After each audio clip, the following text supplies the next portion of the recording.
Shavua Tov, Good Tavoch. I would like to tell story number 91 of the Shivchei haBaal Shem Tov, which is the earliest collection of stories of the Baal Shem Tov, written by Rav Dover of Linitz. And story number 91, the title of which is Ha'adon veHaMuchsan, which I offer as a translation. The Lord and the Muchsan, neither word really renders the meaning I would like to give. Ha'adon, the Sir, the Lord, the Master, is a title. It refers to a rich Polish landowner, which the Jews, this Yiddish-speaking Jews, call the Poretz. The Muchsan is a contractist of the Poretz, a Jew who takes this piece of land in rental for a number of years and is committed to pay regularly for this land. Meanwhile, he either works on it or has people working in it, peasants, and he charges them the rental of the land and the taxes on the production, and this he uses to pay the Poretz and keep some for his pocket. Well, the story goes like this. It says, Shamati, I heard.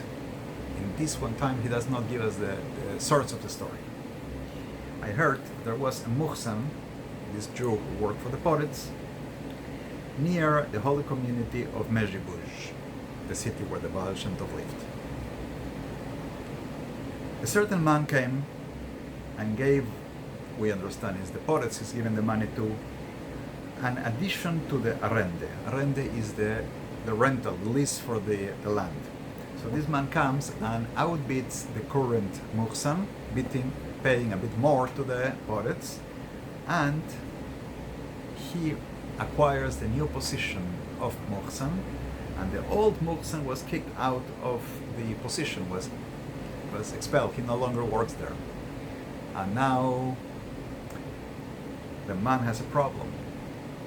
He has no source of income and still has the debt of the lease to pay to the Poretz, the old Muchsan, right?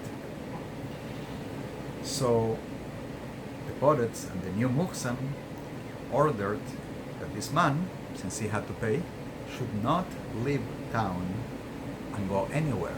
He has to stay until he pays the debt. Even so, the Muchsan, the old Muchsan, this Jewish man, left for nearby Mezhibush to go to the Baal Shem Tov to ask him for his blessing for Yeshua, for salvation. He has a problem. He has to pay a debt without the source of income that he was counting on. How is he going to do it?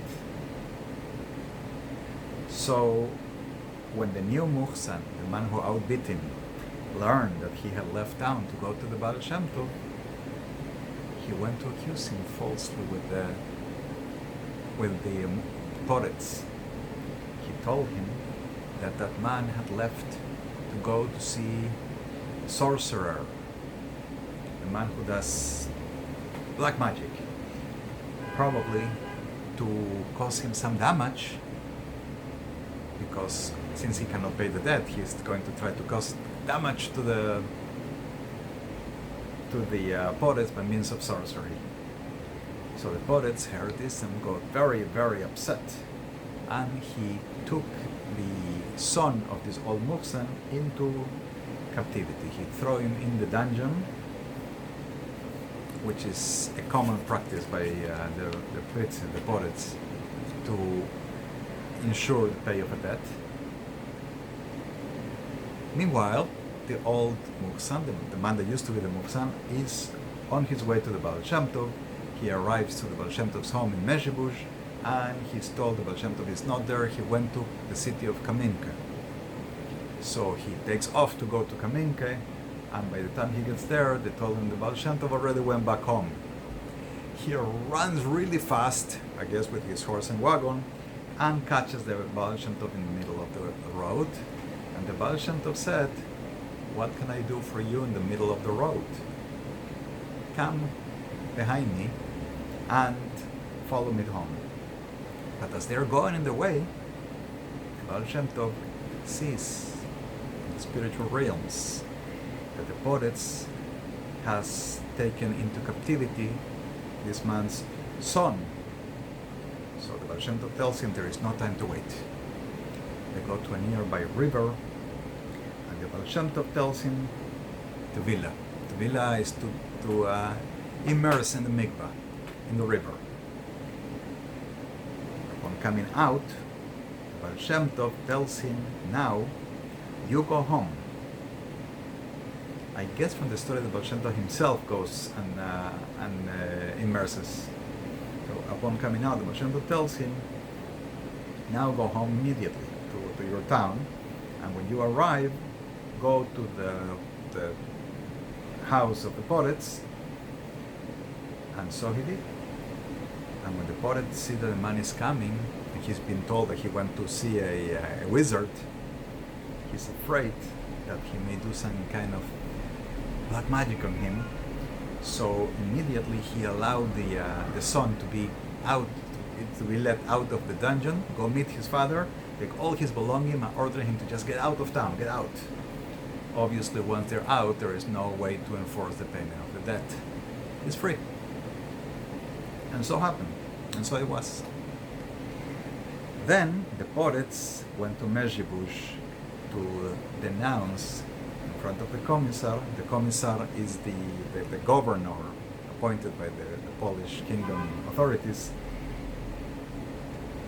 and tells him about the Baal Shem Tov. Tells him that you have a wizard, you have a man who does sorcery here. When the commissar heard him saying this, he answered, he's no wizard, and you better appease him, better treat him nicely. If you don't do so, you will be punished by heaven.